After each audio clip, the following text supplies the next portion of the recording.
Tignan nyo mga pangarap. Sabi ni Baby Dragon, gusto raw niya ng pera. Sabi ko, o di mag-apply ka. Ayan, print siya na resume niya. O, apply siya dyan. Apply siya dyan, apply siya doon. O, tingnan natin kung anong makikibalita tayo sa kanya, kung ano na nangyari. Tingnan natin, o, nakapagpasa na siya. Tingnan natin kung lilipat naman siya sa iba. Ayan o, lilipat ulit siya. Wasabi. Yan. Sige, pasok ka. Yan. Sige, pasok ka lang. Pasok. Tapos hintayin ulit natin siya lumabas.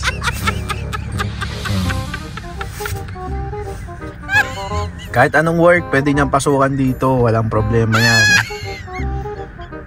Pera lang naman gusto niya. Mag-apply ka. Ang dami pwedeng pag-apply yan.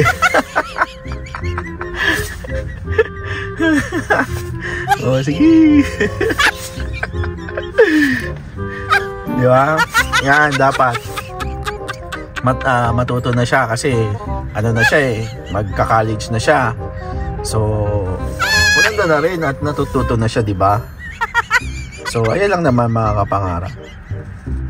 Yan lang tinuturo natin sa kanya ngayon. Yung, syempre, habang tumatanda, kailangan matuto na rin siya mag-earn ng kanyang money. Doon, naubos na yung hawak niyang papel.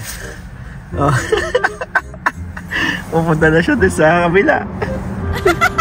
Saan yun? Saan yun? Wala na. Abangan natin siya doon sa Cineplex. Papasok siya dyan eh. Saan na? Tagal ah. Tayo natin siya mga pangarap.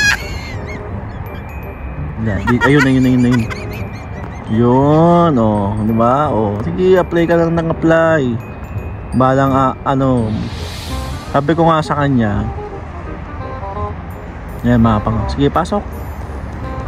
Yun, good. Tayo natin siya lumabas. Ayan mga pangarap. Sabi ko nga sa kanya, maraming pwedeng pag-applyan dito.